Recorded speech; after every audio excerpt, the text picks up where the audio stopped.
Hi everyone, welcome to episode 3 of Second Act Actors, the podcast that celebrates people who've made a major life change into acting. I'm your host, Janet McMorty, and I was originally, and still am, a medical doctor, and I decided to pursue acting. This is also my first industry episode. I want to chat with and highlight people in our industry who've positively impacted me and other second act actors. People who've given advice, encouragement, constructive criticism, and support. Today, my guest is Lisa Crawford. Lisa is a casino manager turned actor, director, producer, and writer. We talk about everything from chance meetings to transitions, and her hit TV show, Pink is In. I hope you enjoy our conversation.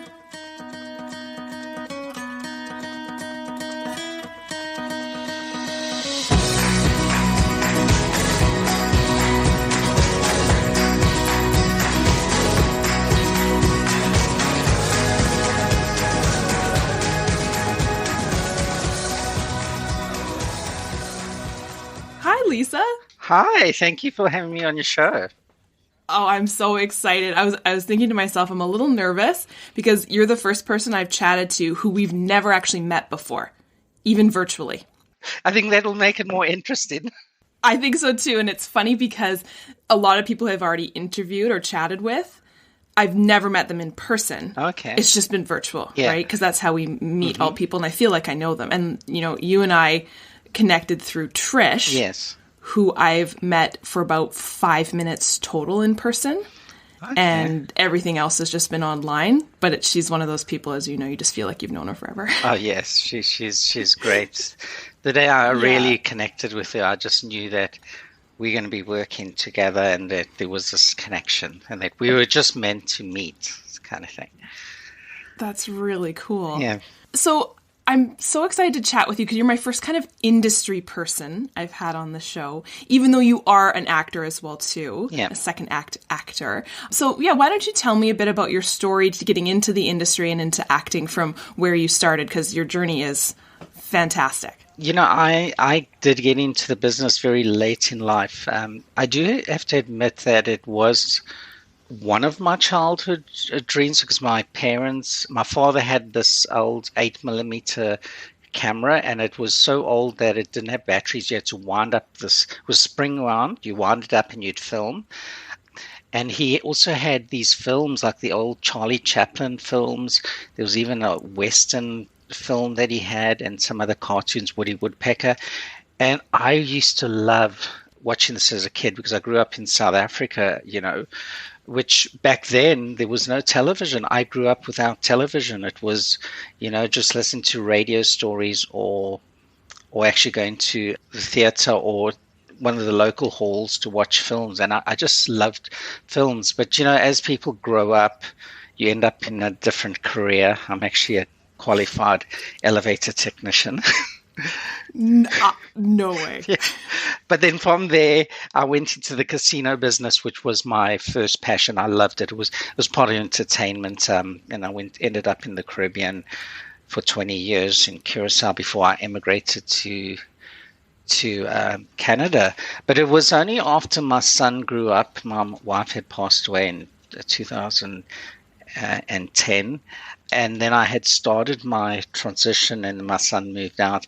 And then I said, you know, I want to do what I want to do. And I remember reading an article about how background performers can make $200 a day. So I thought, I'm going to try this. So, you know, I did three of them in 2016. And I was on a set called Ken. It was one of James Franco films. And it was the first time it was shooting a casino scene where somebody gets arrested. And it was the first time just doing background that you had to do reactions and be shocked at the scene. And I had so much fun doing that. And they had these, the directors were twins. I can't remember their names. And I was watching them instruct the actors. And I was looking and I said, I think I can do that, you know? And I kept seeing this. I was living in Niagara Falls at that time.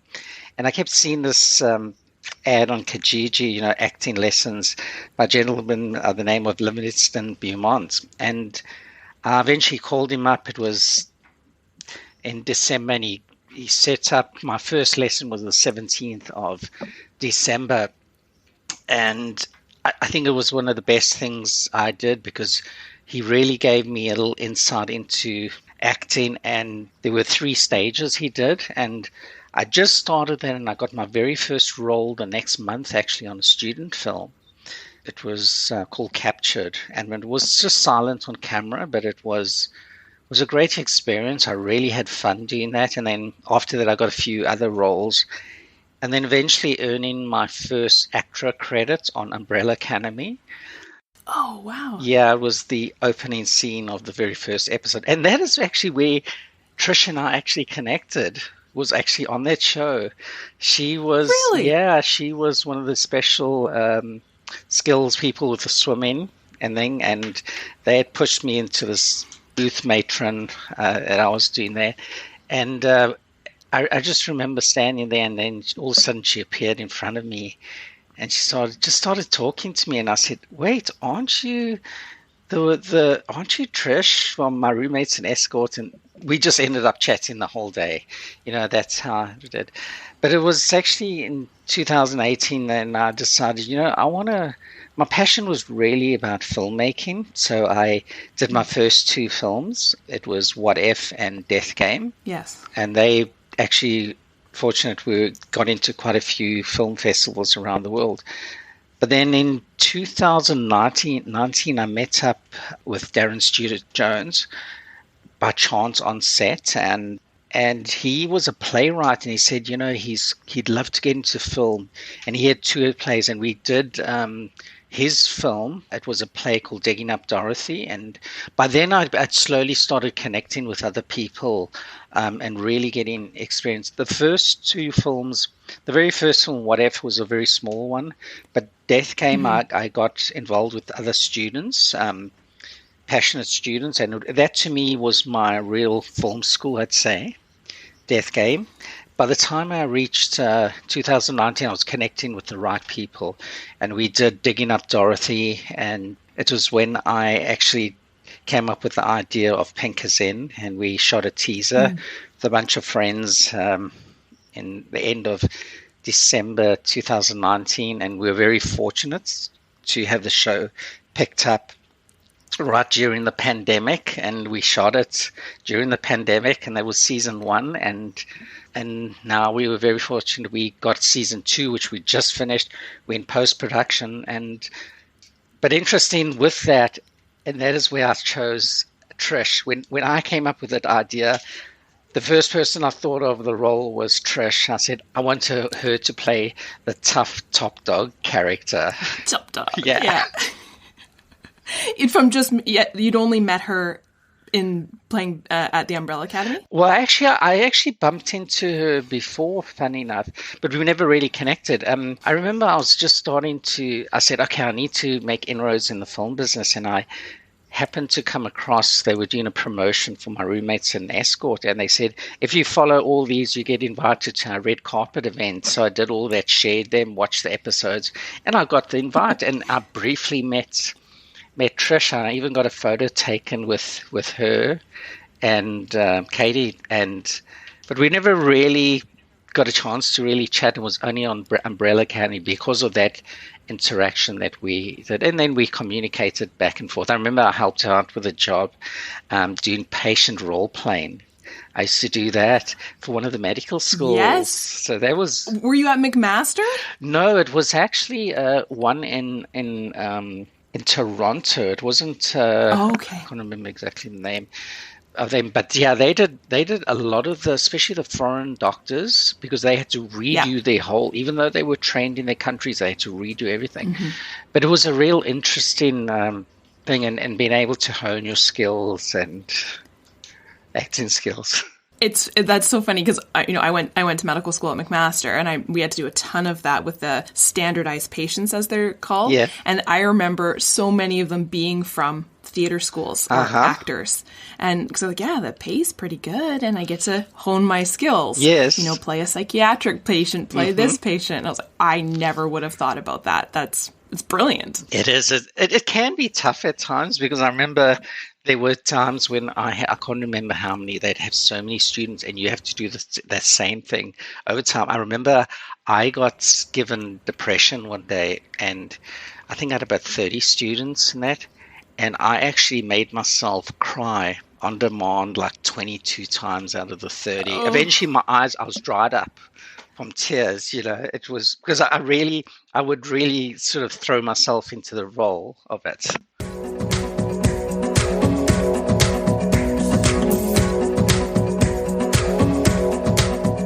Was there a time when you realized in your mind you would, I don't say rather be a director, because you're in Pink is In. Yes, and I'm the producer, actor, and the producer, yeah.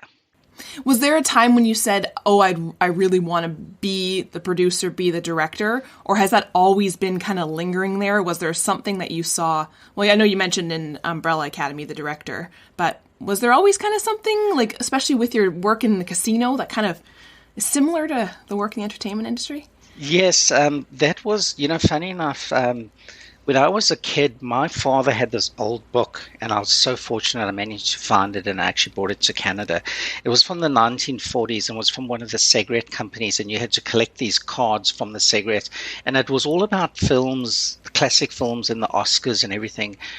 And I used to love looking at the book, looking at all the stars, and I used to dream that one day I'm going to go to Hollywood and I'm going to become a filmmaker. And this was when I was maybe 10, 11 years old. And so I never thought I'd end up in this business, but it's funny how just all of a sudden, I remember having a realization. I was actually doing background, which background for me was my film school as well. Mm-hmm. I learned, I used to pay attention on set and watch what's going on. And it was Designated Survivor. They booked me with my car in the scene. So I was sitting in this thing and watching them filming this whole scene on the street scene. And it just hit me that day, and I said, wow, I'm actually living my dream, my childhood dream. It was to go to Hollywood, but I'm in Hollywood North, and in the film business, and I'm watching this action. I thought, wow, it was a realization that, wow, a childhood dream is actually coming to fruition, So it was a pretty cool moment. But so yeah, in the background, there was always my desire to actually produce and create films. But I was surprised that I actually became an actress, because it was something I never even thought of doing.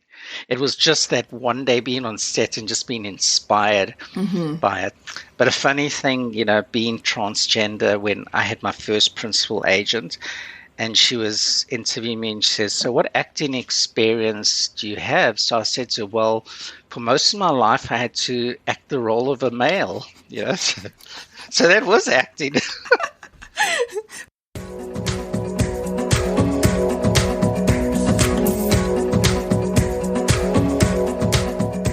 It's funny because when I've chatted with other people who've gone into acting or into the entertainment industry later on in life, such as you, such as myself, a lot of us started with background work just as a way to escape from our other careers, which were either burning us out or we just wanted to change. And wanting to do something creative, or in my case, wanting to do something in the film industry because I just love film, but not knowing what I want to do. So it's like, I just want to be, to quote Hamilton, be in the room where it happens. I don't know what I want to do. I just want to be there and see it be done. Mm-hmm.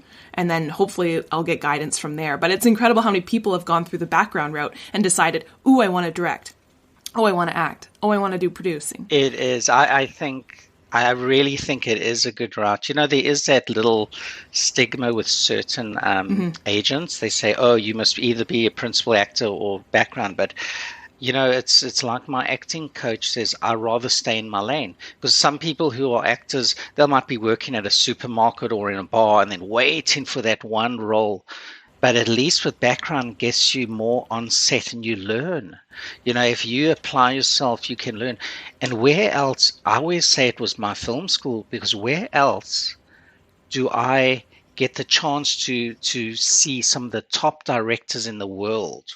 See the best, the top A-list actors performing their skills. And that's why when I go there, and you get put right front and center in there, and you can learn. And the best thing of this, you're getting paid and fed. And fed. It was funny. My very first time doing background, it was for a new movie that's just come out, Nightmare Alley, and it was Guillermo del Toro. So talk about like the top of the top of the top for for background work. We're in like these cool costumes, 1940s, full hair, full makeup, and all I wanted to do was just escape from the healthcare industry, which was this peak of the pandemic. And I'm like, I just need to go somewhere where I can just escape, and I can't go to Disneyland right now, so I'll go to this film set.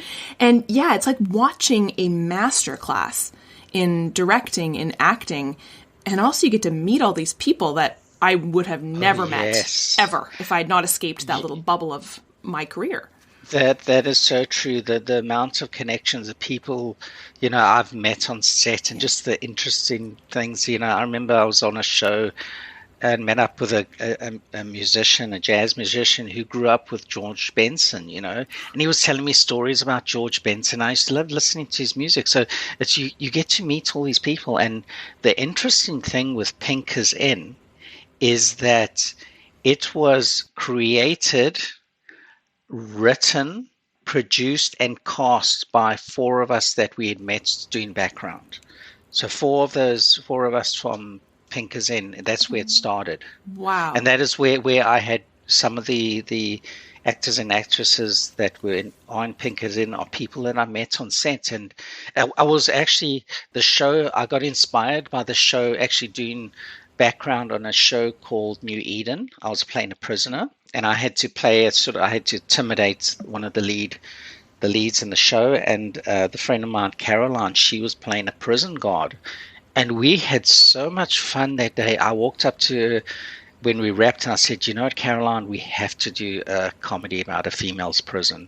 And that's when the idea was conceived on that day. And it was a few weeks later, we actually sat down in this restaurant. We said, okay, let's create, what kind of characters should we create for this? So it was really fun. Well, yeah. And I think that's, to talk about like fate and stuff, like think about like, just if that, like all these like serendipitous meetups and whatnot, right? Like I think that is one thing that has surprised me, I think the most about the entertainment industry is how much that happens. It's about meeting people and interacting with people and getting to know the people on set. And then you never know what's going to spiral from there. Well, I shouldn't say spiral. It sounds like you're spiraling out. But like grow from there. It's really cool. Pink is In. We have to talk about it. I've seen it. I binged it when I first met Trish. I was like, who is this person? This is great. And you just finished season 2. That's right. Yes. When is it coming out? It's going to be out in March on Bell Fibe TV 1. So, and this season is going to rock. Wow. What a big improvement from season 1. We just had a review because of the network. We had to send them a rough cut, and oh my God, the review that they came back on this, that what they said, it was just a validation of everybody. I always say a film's not one person, it's the whole team. And I mean, from the cast, crew, every single person that was involved in Pink is In contributed to the success of the show. It's hilarious. If anyone hasn't watched it, binge it. It's so funny. And it's so, and I was trying to find a word to describe it. And I think somebody else in an interview that I watched with you described it, and I was like, yes, that's perfect. It's so Canadian. There's a vibe about it that's just different than a lot of stuff that comes from the States. And I can't put my finger on it, but I'm like, it's Canadian. Yes. Well, it is also, it's also a little bit of a throwback to a bit of British comedy. This is what I love about Canadian comedy, because, Kim and I, the writer, had this conversation before, because there is the British comedy and then you got the American comedy. But what I love about Canadian comedy, it's almost a blend of the two, and that's where our show is different. And where our show is also different is we not your normal comedy. We went really, it's a totally wacky show. I really like, and I think this may be part of the Canadiana of it, is that there are a lot of really great Canadian shows that have representation and diversity, but that's not like the key point of the plot. It's not like here is the show and this is the trans or genderqueer person, that's going to be their story. There's lots of great Canadian shows out there, including Pink is In, where it's like, these are these people and that's the people. And now here's the story. It's like not a focal Yes. point. It's just they're just there, and that's who they are. Yeah, that is one of the things that I said, and especially this is where one of my struggles with being transgender, with limited roles, and that I decided that, and one of the things, and we as a team, our slogan is actually creativity through diversity. But with Pink as in, what we decided to do is these are characters who just happen to be played by a transgender, genderqueer, and that kind of thing. So we're not making an issue about who they are. Yeah. The character just happens to be played, and that's how we sort of play it. And our show, we're not trying to make a political message with our show, and we want to be pure entertainment. And I think that's what it's refreshing, and I think it's what people want right now is that comedy, but also it's like, yeah, this is what the world is, and we're showing it, and this is how Canada is. It's great. I also really like, and it's fun about, and again, I think I'm copying somebody else's interview because it just hit me. I was like, yes, this is exactly what it was when I was watching the show. I know a lot of the people in your show, the actors, because we recognize them from, I've been in acting classes with them. And, we're all kind of at that same, kind of level of trying to make it in Hollywood North. And none of them are typecast. Like, I think about, when Trish and I talk about, we audition for the same thing all the time. We are the mom, we are the girlfriend, we're the fun friend, we're slowly aging out, kind of worried about that. But here she is playing this badass woman who, to be honest, I think would get cast by somebody totally different if this was a show coming out of Hollywood. This is not your typical type, I love it. Yeah, that is one of the things I love personally about giving people the opportunity where then, like you said, people will always get typecast. And I love to give somebody an opportunity where they generally won't be given that opportunity. And that is what I love to do. That and sometimes I was just having a conversation with our writer about this yesterday where I said some of it does come from my casino experience because as a producer and being a manager, I used to manage 5 casino slots operations. But what I do find I have the ability is to see somebody's talent and where other people won't give them the chance. I like to give them that chance, and I love knowing that I can help. And even if they come on our show and they progress and even go further up, I'm so happy for them, to see people succeed and giving them the chance to follow their dreams. Do you think, given the fact that kind of mirrors what you went through, you kind of wanting to put that more on, wanting to give that gift to other people who are kind of starting out later on? And yeah, I think I know that I'm living my dream at the moment, but it's so fulfilling when you help other people fulfill their dream. We have so many other people that have, that I've given them the chance. They've contacted me, messaged me, and they just thanking me for this opportunity, And just a little on a sad note, not to bring everything down, we did have one of our actresses pass away over December that played Princess.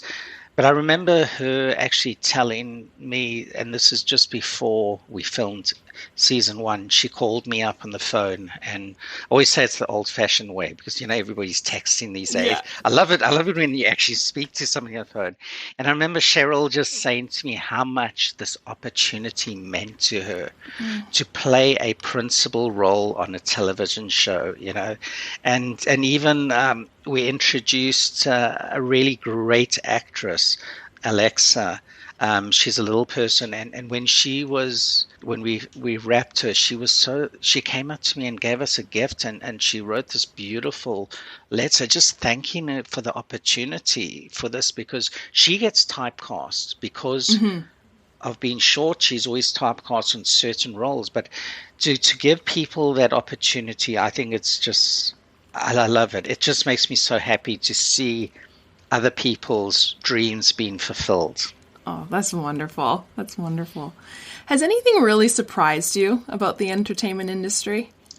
What did actually is when I started taking the acting lessons, and when I was non-union at the time, I used to get quite a lot of auditions, and I would go to these auditions, and then you'd eventually find I was just applying for just general female roles back then, and I'd see some of the same people will be auditioning, and what was surprised to me was how friendly and everybody was. They were wishing everybody well. Where you hear these crazy stories of how people in the waiting room will try and throw off another actor because it's a real doggy dog because there's only that one role. So I mean, I think I don't know what the ratio is when there is a role that's something like maybe 100 to 200 people apply for it, and they'll frizz it down to maybe 50 or 40 to audition.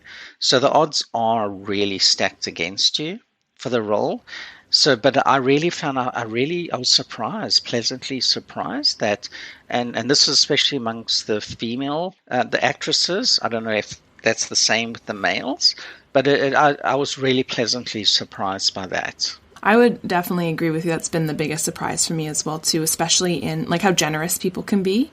Yes. And I think it was a shock to me, again, like you were saying, because you've heard the stereotype. Yeah. But I wonder especially, like, again, we've been talking about Canada versus the US. I have no experience with the American system. Where in Canada, I think, like you were noticing how quickly you build these relationships with people just from meeting people. So how quickly you would lose that relationship if you weren't friendly. Yeah. Why not be nice to someone? Because you never know where it's going to go. It is, it is. If you keep a positive energy and friendly, it does spread. And, I do believe in karma, So if you do put about a positive and friendliness vibe, and you will, it just helps spread that friendship and love amongst humanity.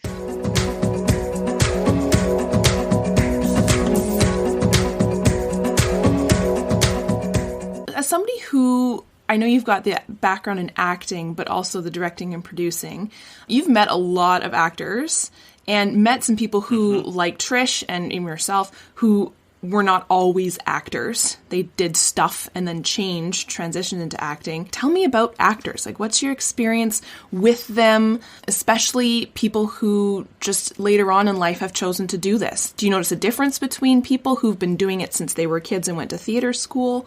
Or just tell me about your experience just with actors, say, on Pink is In. Well, with that, I will tell you this, and it's just not related to Pink is In. When I actually, even through background, and, everybody used to look up to these stars and say, look at these stars, and being on set with even some of these A-list people, and you realize that they're just human.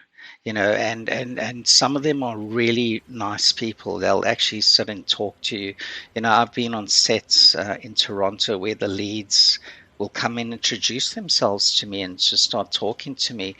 So I think what I have found is there's some really good, genuine people. You'll get the odd person that it goes to their head, then they'll say like, well, I'm an actor, I don't even want to talk to you, sort of thing. But I have found with the Pink is In cast, they are amazing people. I mean, just like off camera, they're just friendly and personal, and I always say they're only human, and that is what I have found with that. But I have found, and I would recommend strongly, if somebody does want to get into acting, do take some lessons, even if it's private lessons and that, because that does show.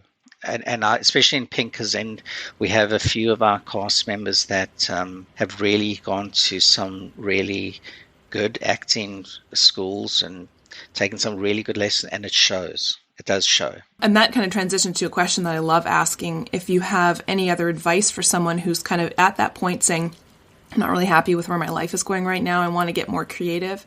Any advice into switching into a career like yours? Yeah, I would say if you do go into acting, one good thing about acting lesson, and I say this to other people, even if you don't necessarily want to become an actor, the lessons itself are really great, because it sort of taught me to be confident about yourself and not to be afraid. And I do say definitely, if anybody does want to get into acting, go take some lessons. You don't have to go to the top schools, and just have like a private, like when I had the acting lessons, it was generally a one-on-one, and sometimes there might be 2 or 3 people. But it was really interesting. You do need those basic acting skills and certain things, and also and that's where you see doing background helps, is that if somebody tells you to slate or do this and that, you at least know what to do. You know some of the film, the terminologies and things on set, and set etiquette, that kind of thing. It does help. Is there anything that I have 2 things I was thinking about when you were saying that. The first one is, I remember thinking when I first started taking acting lessons, I was like, oh, well, this is great. It's cheaper than therapy, and I'm getting the same benefit. And then I was like, then my acting coach was like, no. But again, it was that, trying to find that creative outlet and the lessons that you learn, not just the acting lessons, but trying to find yourself and the confidence in yourself. Yes. Which I think is really key. And again, I wonder if I had gone through theater school, how I would have been like. But do you think you bring anything else besides you were talking about finding everyone's hidden talents from your first job? Do you think you bring anything else from your life in the casino world, in the elevator world, into your jobs now? Oh, yes, it does. Especially from the producing point of view, having that casino experience, having that run managing, getting into budgets, that definitely does help. But even on the acting side, some of the past experience, because I've traveled around the world a bit, and have met so many different people from different nationalities, cultures, and so that helps me understand people. There is things in the past that you do, and one of the things they do say, one of the most important things I learned about acting is that if you have to do a crying scene, you don't pretend to be crying, or if you have to be happy, you don't pretend to be happy. You have to feel it. And sometimes you can tap into experiences of the past to sort of put you into that sort of frame of mind, and to become that character. Yeah, and I think that's something I remember what my first acting teacher saying, who was the first person to say to me, wow, that's great, you're doing what you're doing, like simultaneously having the career and doing acting, as opposed to I'd had people say, oh, well, you didn't go to theater school, good luck, you're behind everyone else.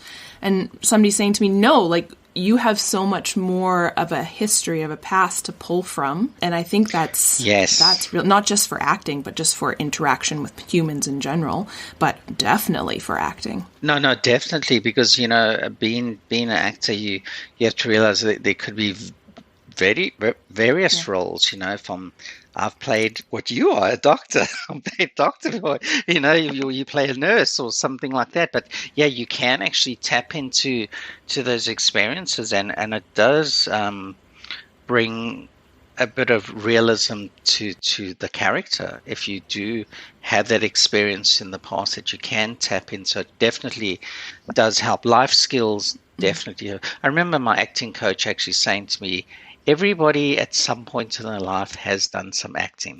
Yep. One of the biggest things when I've been chatting with people is when they've been doing their transitioning into a different career, the reason why they switch from one to the other is usually kind of a negative thing. Like, oh, I'm not being fulfilled. I'm burning out. I'm just not enjoying this anymore. And then they switch into a different career, and in hopes of finding the joy and the creativity. But obviously a creative career is not immune to burnout either. Is there something that you found that's been helpful for you, or any advice if you are feeling like the fire's kind of going out from your creativity? I always recommend that people should do something that they're passionate about. And, the film business, I am so passionate about it. But if people, about their fire burning out, the way I keep myself, what lights my fire is I set a goal. I would say, this is what I'm aiming for. This is where I'd like to go. I mean, and some of them are pretty high expectations, but it gives you a goal to work towards. I always say to people, and they always say a positive mindset. I've been very fortunate to be very more on the positive. I'm a optimistic person. And then one of the things is setting a goal and saying, this is what I want to accomplish that's what I want to work on and do that. I think that's because there are times when nothing's happening, you're not getting auditions, and you haven't yet. I know I get a little bit of a withdrawal, Simpson, when I'm not on set, for a while, and it is tough at times, but I try and work towards something, and that's what can light you up. And I always also believe it's just a personal thing that I do, that whenever there's a bad moment in my life, I always believe that something good is coming. Because, whenever you hit rock bottom, the only way is up from there. So that's the approach I take. That's nice. I like that. That's great advice. So I always like to end with these 3 questions. Okay. They're just more kind of fun, because usually we kind of get kind of deep into some psychological stuff. So kind of some fun questions. Can you tell me about a really funny or your favorite moment on set? I've had many favorite moments on set. Just playing the prisoner on that day, that was so much fun. There's some crazy story, and it's not on set, but I suppose it does relate to acting, maybe. That happened to me.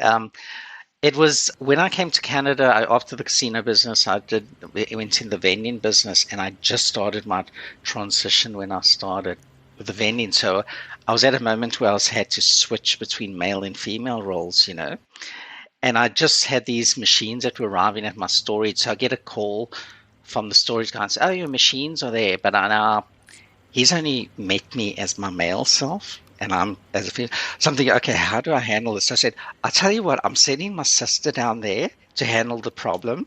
So I go there and take care. And he's saying, calling my other name, and says, "Oh, why don't you speak to your brother? Maybe he can." He says, No, I'll take care of this. And I did that. I'm thinking, oh, I hope he doesn't call, because I got my phone in the pocket. Oh my God.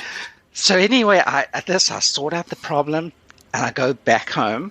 So I call up the guy and I said, or he called me, I can't remember who called.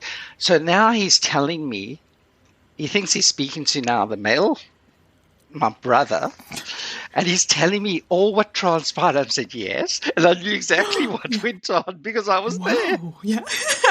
So it was a little bit of an acting experience I had to pull off. That sounds like a movie. Oh my gosh, that's amazing. That's great. And he had no idea. I love that. That's fantastic. How do you think your parents, loved ones, or guardians, how do you think they would describe what you do for a living? I think I know they'd be very proud of me. I was very fortunate. I got to see my parents before they both passed away. They were still in South Africa, and they finally got to meet me as Lisa for the very first time in their life. But it was very interesting when we were filming in a place called Cedars, the campground, and I met up with a guy, a stranger, and then he said to me, he said, by the way, I'm psychic. Your mom was here, and she's so proud of you. And I was like, whoa, surprised. And I was with friends, and he signaled at me, and I was the only one whose mother was not alive. And then I realized it was actually my mom's anniversary of her death that very same day. So I'm pretty sure that they are proud of me, and especially with my father, with the camera. And funny enough, today I just got a message from my sister in South Africa. They found my dad's old camera and they're shipping it to me. And this is something I really want, because this is what started my passion, and to get that old real camera, this is going to be such a good piece of memorabilia to keep. It's like a totem, or like absolutely. Oh, that's going to be so nice to just like touch it. Yes. That's so great. Is there anything right now, does not have to be related to the entertainment industry, acting, or anything right now in this moment that you're like, oh, I'm so excited about it? I have to say that January is exciting time, because it's always waiting for news, and because we were fortunate, we're waiting because we've had put in some nominations for Pinkers in even with the Canadian Screen Awards, with ACTRA Awards. So we're waiting to hear on that. So that's sort of exciting for us. We're also waiting. We're putting in for funding as well. We're waiting for that. I'm really hoping to do a feature film, and I'd really love to do a feature film in 2022. So that's kind of exciting, and what I'm looking forward to. That January, February is going to be an interesting month, and just waiting for that anticipation. And if we do get a nomination, I think we're great validation. We've been very fortunate with Pinkers Inn. We've won 3 awards so far, and it's just a validation that what amazing work the whole Pinkers Inn team has done. Wait till you see season 2. I think we were very fortunate to get Patrick McKenna. He's from the Red Green Show on. Oh, yes. Yeah, he was our special guest star. So, and we had such amazing performances this time. I think what happened, what the writer Kim was saying, is that because he was able to see how everybody played the characters in season 1, it helped him write better, write more for their character, and you will see this. I think season 2 is just going to blow people's minds away. I'm so excited for it. Well, thank you so much for chatting with me. I really appreciate it. Your journey into the entertainment industry is so inspiring. Thank you for having me on the show. It was really great talking to you. I think I'm actually inspired by you. You were saying you're a doctor, an actress, and stunts. That's impressive. Yeah, it's a blast. It's a blast.